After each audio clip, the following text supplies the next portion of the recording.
pera. Dito umiikot ang buhay ng tao. Pag wala ka nito, parang kang basura sa mundo. Bali-baliktarin man ang mundo, pera ang gumagalaw sa paligid mo. Ito yung bagay na nalikha ng tao na hinahanap-hanap ng kahit sino. Hindi mo mabibili ang gusto mo pag wala ka nito. Hindi mo mapapalapit ang mga tao sa paligid mo pag wala ka nito. Pera na kayang sumira ng pagkakaibigan at pamilya. Minsan kakaibiganin ka pag may pera ka.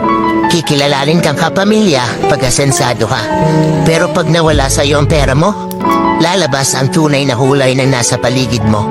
Matuto magtabi para sa sarili, huwag bigay dito, bigay doon. Kasi sa huli, ikaw din ang mamumulubi.